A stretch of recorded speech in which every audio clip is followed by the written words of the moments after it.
Grâce encore à une très bonne défense et une belle efficacité en attaque, l'AC Ajaccio a réussi à gagner et donc conserver sa place de leader de la Ligue 2 BKT. Grenoble a eu une première bonne opportunité en première période mais n'a jamais su marquer. Le seul but du match est inscrit par Riyad Nouri à la 49e minute. Joli centre de Simignani et 5e but de la saison pour Nouri.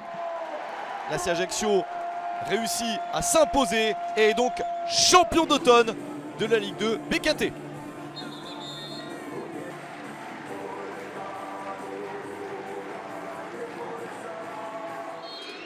Longtemps leader, Toulouse doit se contenter de la deuxième place à l'issue de la phase aller. Les Toulousains ont assuré la victoire sur le terrain de Nîmes grâce à un but de Nicolas Hyssen après 3 minutes seulement. Puis une réalisation du meilleur buteur de Ligue 2 BKT, Rhys Illet, 13e but de la saison pour l'attaquant britannique. Nîmes réduit l'écart grâce à une magnifique réalisation d'Andrés Koubas à 8 minutes de la fin. Mais jamais ensuite les Crocos ne parviennent à égaliser. Succès de Toulouse, 2-1 sur le terrain de Nîmes.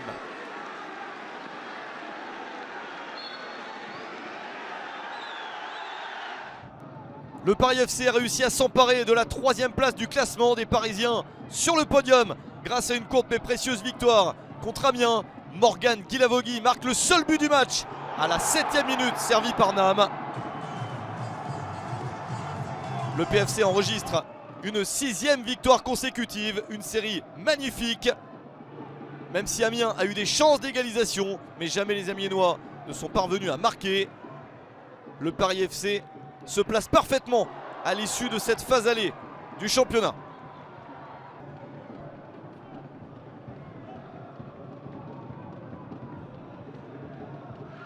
Grosse affiche entre Auxerre et Le Havre, 3e et 6e avant ce match.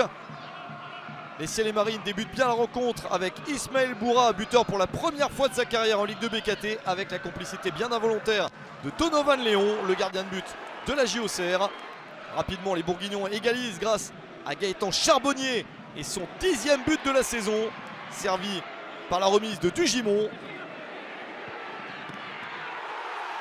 L'affiche tient toutes ses promesses. Nabil Alioui touche le poteau, puis réussit ensuite à marquer le but du 2-1 pour Le Havre.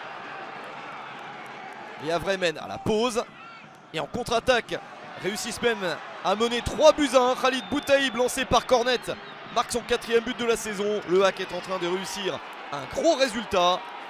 Ismaël Boura prend un rouge et Gaëtan Charbonnier réduit l'écart dans le temps additionnel. Et plus personne ne marque. Le Havre gagne 3-2 sur le terrain d'Auxerre. Sochaux n'a pas réussi à s'imposer contre Valenciennes. La faute à un début de match raté. Les nordistes ont été plus efficaces et ont marqué dès la 11e minute. Le Cush pour le centre et Floyd Haïté pour le but. Le Cush prend ensuite un carton rouge en seconde période et les Lionceaux trouvent la solution. Kalelou peut centrer pour Tony Mauricio, ancien joueur de Valenciennes. Il marque contre VA, mais pas de but supplémentaire. Un partout entre Sochaux et Valenciennes.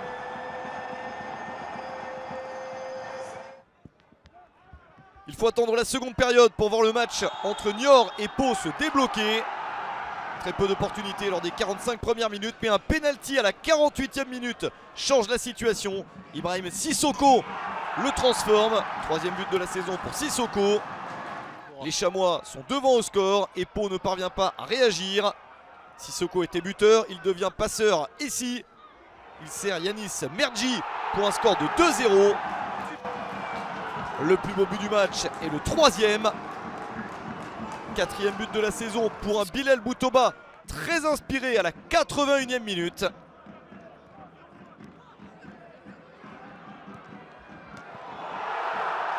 Victoire de Niort, 3-0 contre Pau.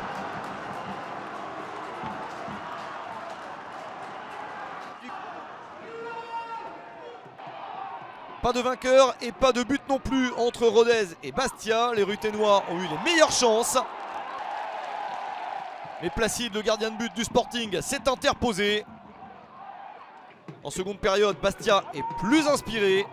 Et Santelli espère marquer, mais Lionel Pacienzo s'interpose. Les gardiens étaient plus forts. 0-0 entre Rodez et Bastia. Je vous souhaite d'excellentes fêtes de fin d'année. On se retrouve ici à Pau.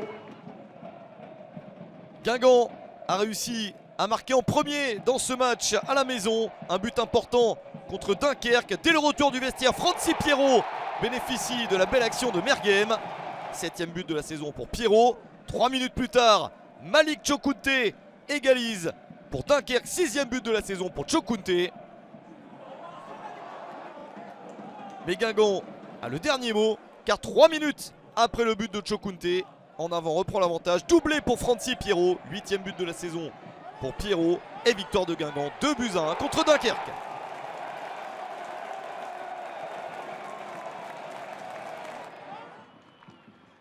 Match très disputé entre Quevilly-Rouen et Caen. Le derby normand voit les Canets prendre l'avantage avec Prince Onyangé de la tête à la 26e minute.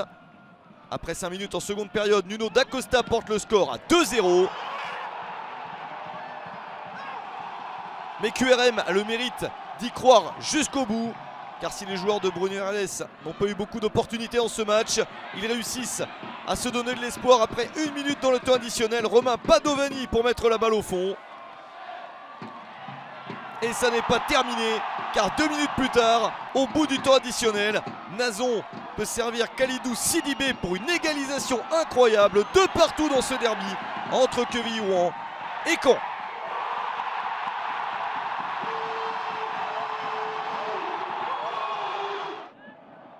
On termine avec le match entre Nancy et Dijon, le 20e contre le 16e. Les Dijonnais réussissent à marquer 2 buts magnifiques. Alexandre Dobré à la 23e minute. Puis l'inspiration de Valentin Jacob à la 78e. Un geste fantastique, contrôle poitrine et la frappe enchaînée. Dijon se dirige vers la victoire. Et la concrétise définitivement à 10 minutes de la fin grâce à un 3e but signé Romain Philippotto. Victoire de Dijon 3-0 sur le terrain de Nancy. 4e défaite de suite pour les Lorrains, celle de trop. Benoît Pedretti quitte donc son poste d'entraîneur de Nancy.